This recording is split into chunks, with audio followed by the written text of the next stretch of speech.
Assalamualaikum ya akhi ya ukhti.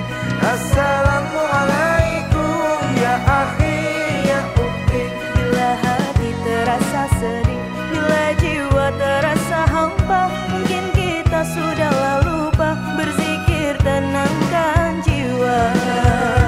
Assalamualaikum ya akhi ya ukhti. Assalamualaikum ya akhi ya ukhti. Assalamualaikum. Assalamualaikum warahmatullahi wabarakatuh. Salam sejahtera bagi kita semua. Om Swastiastu, Namo Buddhaya, salam kebajikan. Jalan-jalan ke Kota Langsa, jangan lupa mampir ke Medan. Mari saudara muslim muslimah kita berpuasa, sambut gembira bulan Ramadan. Puji dan syukur kita panjatkan kehadirat Allah Subhanahu wa Ta'ala, karena di tahun ini kita semuanya masih diberi kesempatan untuk bertemu dengan bulan Ramadan, bulan penuh berkah, bulan penuh ampunan. Bulan Ramadan menjadi momentum kita bersama untuk dapat mengendalikan diri dari segala bentuk hawa nafsu. Momen ini pula yang akan membawa kita menjadi pribadi yang jauh lebih baik dari sebelumnya.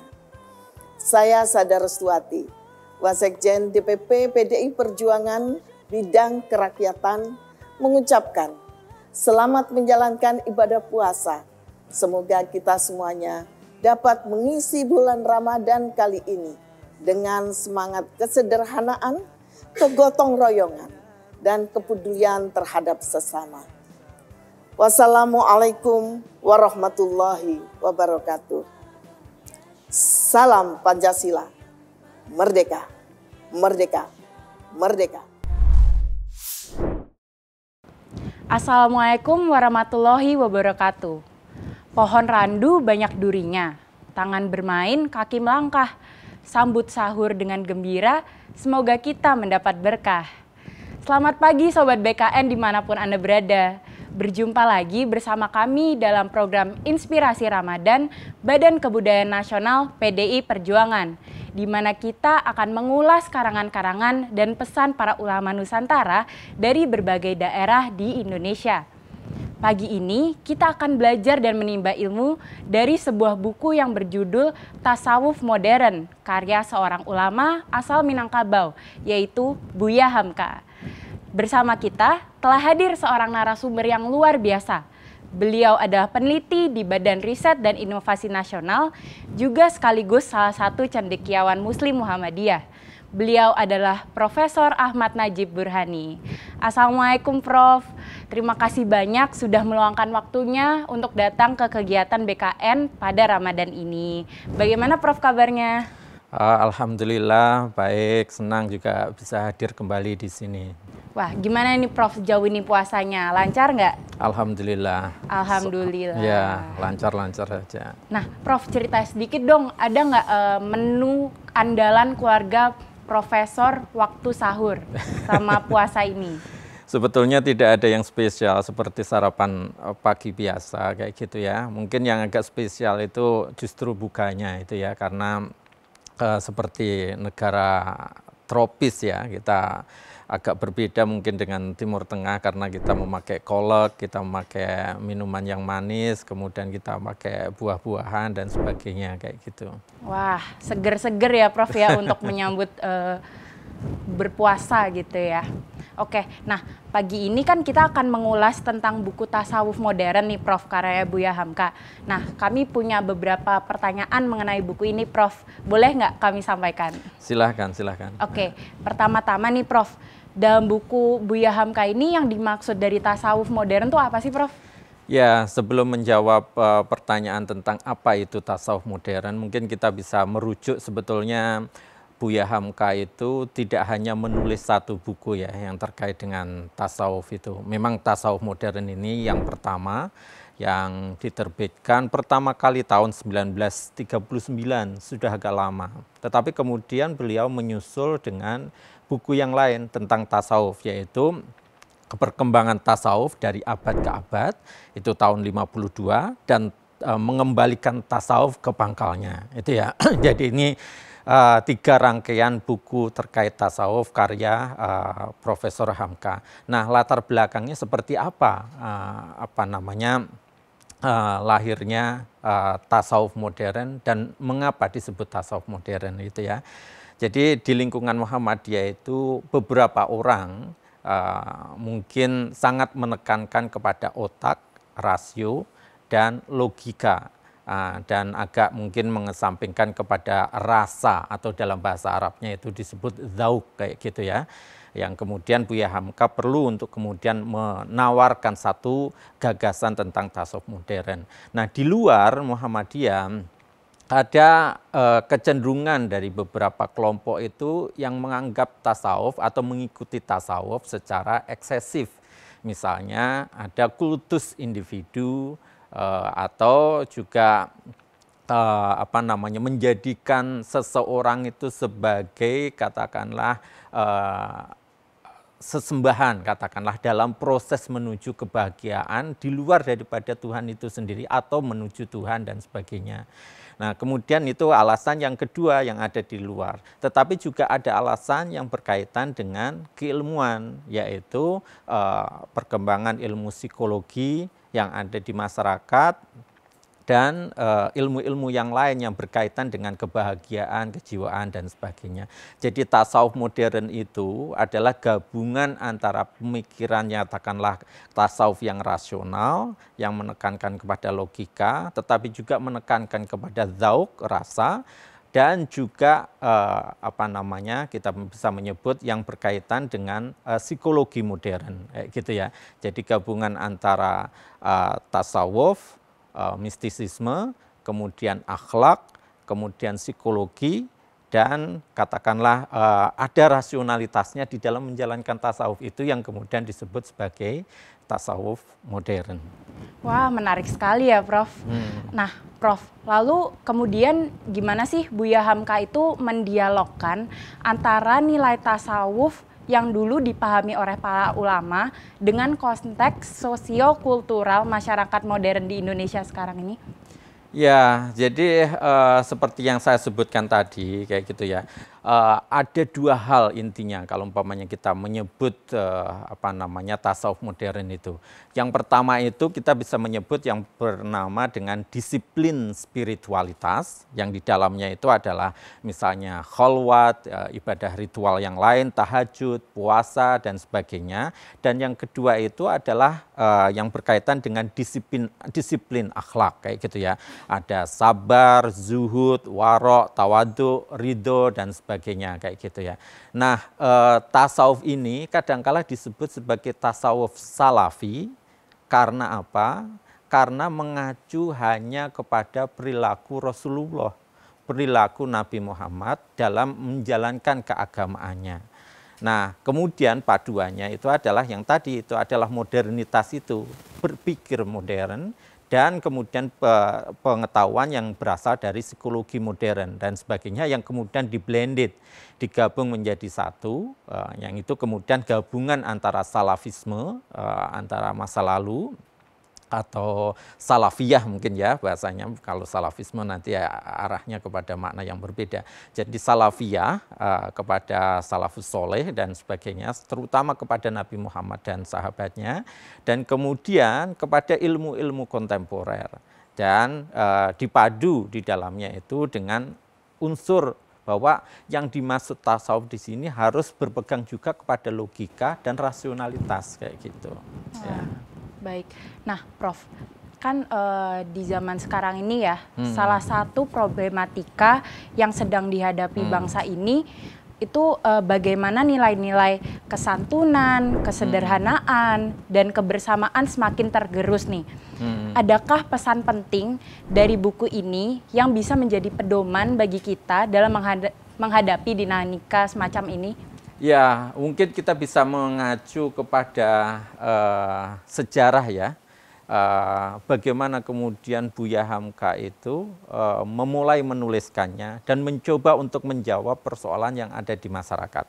Jadi buku tasawuf modern itu sebetulnya kumpulan rubrik atau tulisan-tulisan yang dibuat oleh Buya Hamka untuk rubrik yang namanya kebahagiaan di majalah Pedoman Masyarakat. Dan setiap kali rubrik atau tulisan yang muncul itu sebetulnya menjawab tentang problem-problem yang ada di sekitarnya pada masa itu, kayak gitu ya.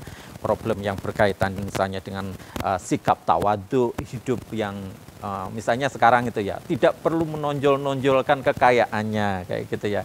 Tidak perlu untuk pamer-pamer dan sebagainya. Kita itu perlu humble, humility, rendah hati dan sebagainya. Itu tema-tema yang ada di dalamnya kayak gitu ya. Itu yang diajarkan di dalam tasawuf modern. Itu jadi sikap untuk humble, humility, tawadhu itu yang diajarkan salah satunya di dalam tasawuf. Terus kemudian dalam kehidupan sehari-hari di jalan raya misalnya, kita seringkali tidak sabar. Nah, ajaran tasawuf modern itu juga mengajarkan tentang bagaimana kita itu bersikap sabar di dalam kehidupan sekitar kita yang mungkin kejam, yang mungkin ganas dan sebagainya. Bagaimana kita menghadapinya? Nah, kemudian ada ajaran-ajaran yang lain yang ditawarkan oleh tasawuf modern itu, misalnya tentang bagaimana kita bersikap syukur kayak gitu ya. Kompetisi di dunia ini, terutama yang berkaitan dengan materi, sepertinya tidak ada habisnya. Kalau umpamanya kita tidak memiliki rasa syukur, maka sepertinya itu tidak ada habisnya juga kita itu berkompetisi kayak gitu. Mensyukuri nikmat yang diberikan kepada kita dengan melihat kepada yang di bawah misalnya. Itu adalah di antara proses-proses yang diajarkan di dalam tasawuf modern. Terus kemudian sikap warok gitu ya. Sikap rendah hati dan sebagainya. Jadi ada beberapa ajaran-ajaran keagamaan yang dulu mungkin kita sering menyebutnya bagian daripada akhlak. Itu yang kemudian dikemas dengan pendekatan psikologi, dengan kemudian contoh-contoh dari Rasulullah, dan kemudian bagaimana kemudian menjelaskannya dengan bahasanya Buya Hamka. Itulah diantaranya apa yang dilakukan Buya Hamka dengan dalam menjelaskan tentang tasawuf modern. Dan karena itulah saya kira buku ini tetap relevan. Meskipun kita harus membawa konteksnya dari tahun ketika Buya Hamka menulis kepada masa sekarang ini yang fenomena yang berkaitan dengan akhlak, tasawuf, dengan problem sosialnya itu tentu saja berbeda. Tetapi kita bisa mempelajari dan kita keunggulan dari tasawuf modern itu adalah bahasa yang dipakai oleh Buya Hamka itu adalah renyah. Seorang sastrawan yang menulis tentang psikologi, tentang mistisisme, tentang salafiyah, tentang keagamaan, tentang akhlak yang digabung menjadi satu. Dan itulah yang kita temukan di dalam tasawuf modern dari Buya Hamka. Baik, nah Prof, terakhir nih, kira-kira Prof bisa nggak memberi pesan bagaimana bagi kawan-kawan muda agar bisa meneladani sikap dan mental para tokoh bangsa kita ini? Ya, Buya Hamka ini contoh orang yang misalnya kalau umpamanya sekarang itu ya, sekarang itu kan banyak orang yang belajar secara otodidak dalam banyak hal ya. Dan Buya Hamka itu adalah bapaknya orang yang otodidak. Dia sebetulnya tidak sekolah-sekolah formal kayak gitu. Tetapi memiliki pengetahuan yang kaya kayak gitu ya dalam banyak hal dan melahirkan banyak sekali karya selama hidupnya, dan salah satunya itu adalah tasawuf modern ini. Nah, sekarang kita memiliki akses pengetahuan yang luar biasa dengan digital, dengan media sosial, dengan platform-platform yang ada di masyarakat sekarang ini, di dunia digital sekarang ini. Nah, bagaimana kemudian kita itu dengan ketersediaan yang luar biasa itu kita bisa menyerap ilmu menjadi seorang expert, menjadi seorang ahli, tetapi juga sebagai pelaku yang humble, yang rendah hati, tidak sombong, tidak memamerkan harta dan sebagainya, kayak gitu ya, bersikap sabar. Dan Buya Hamka adalah contoh orang yang sangat sabar itu ya, dimasukkan penjara dan sebagainya, tetapi tetap sabar dan memaafkan, kayak gitu ya. Nah, ini adalah contoh seorang pahlawan yang tidak hanya berjuang untuk negaranya dalam arti katakanlah menuju kemerdekaan, tetapi juga memproduksi pengetahuan yang terus-menerus selama hidupnya, kayak gitu ya. Ya, itu yang kita berharap warisan dari Buya Hamka dan semangat dari Buya Hamka itu ditiru orang-orang sekarang ini yang memiliki akses pengetahuan, akses teknologi yang lebih luas, dan kemudian kesempatan untuk mendapatkan ilmu yang lebih mudah dan sebagainya, kayak gitu. Kesempatan-kesempatan itu harus dipadu dengan semangat humble, humility, rendah hati, sabar, warok, dan sebagainya, yang semuanya kita sebetulnya bisa pelajari dari tasawuf modern dari Buya Hamka ini. Wah, banyak sekali yang bisa kita pelajari dari tasawuf modern Buya Hamka ini. Yang penting adalah kita tetap rendah hati ya, Prof ya. Ya, rendah hati, sabar, tawadhu gitu ya. Tawadhu, kayak gitu. Oke, baik Sobat BKN dimanapun berada, tanpa terasa kita sudah berada di penghujung ngaji kita pada kesempatan sahur ini. Dan tentunya kami berharap Sobat sekalian mendapatkan inspirasi dari ulasan yang tadi kita sama-sama simak berkenaan dengan tasawuf modern Buya Hamka.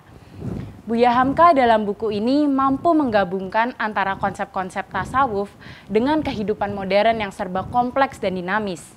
Beliau menunjukkan bahwa tasawuf bukanlah sesuatu yang ketinggalan zaman, tetapi memiliki nilai yang relevan dan dapat diaplikasikan dalam kehidupan sehari-hari. Buku ini juga memberikan wawasan tentang bagaimana tasawuf dapat membantu seseorang dalam menjalani kehidupan dengan lebih baik, seperti mengembangkan sikap rendah hati, merenungkan makna kehidupan, dan mencapai kebahagiaan yang hakiki.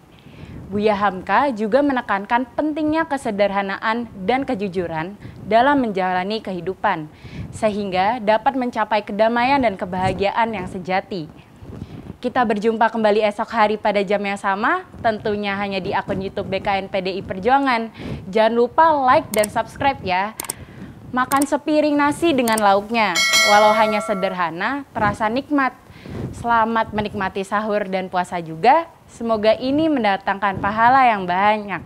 Makasih Prof pada hari ini. Wassalamualaikum warahmatullahi wabarakatuh. Salam Pancasila. Merdeka, merdeka, merdeka.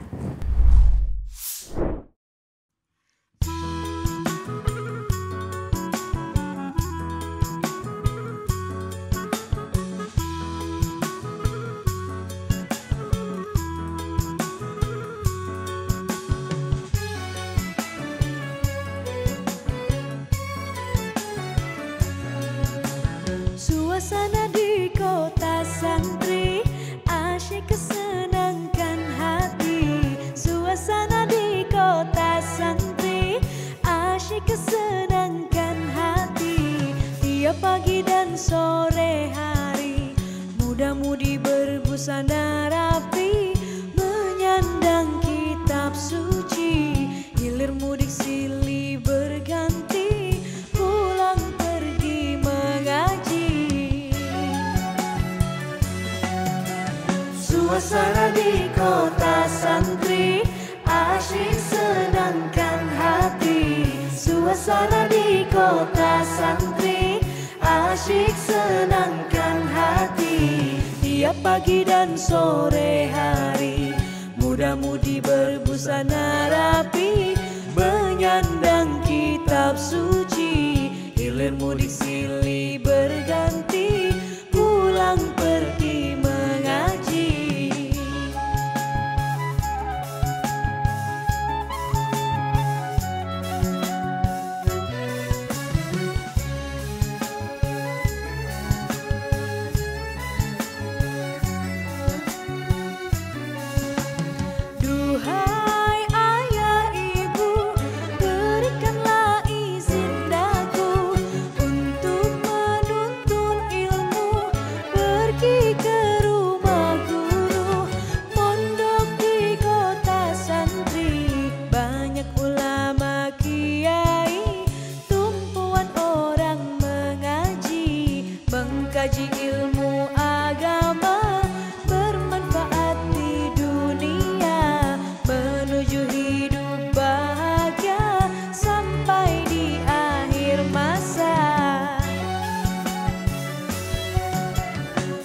Suasana di kota santri, asyik senangkan hati. Suasana di kota santri, asyik senangkan hati.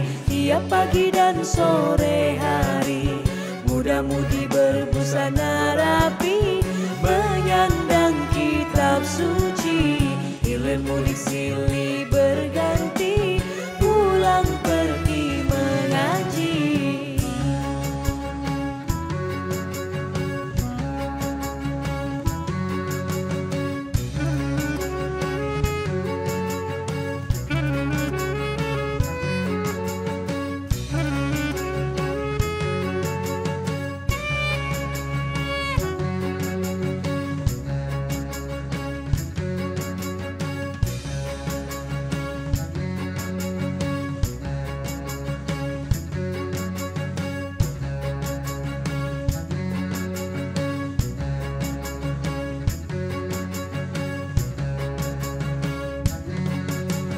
Duhai ayah ibu, berikanlah izin daku untuk menuntun ilmu, pergi ke rumah guru. Mondok di kota santri, banyak ulama kiai, tumpuan orang mengaji, mengkaji ilmu agama, bermanfaat di dunia, menuju hidup bahagia sampai di akhir masa. Suasana di kota santri, asyik senangkan hati. Suasana di kota santri, asyik senangkan hati. Tiap pagi dan sore hari, muda-mudi berbusana rapi, menyandang kitab suci, ilmu di silih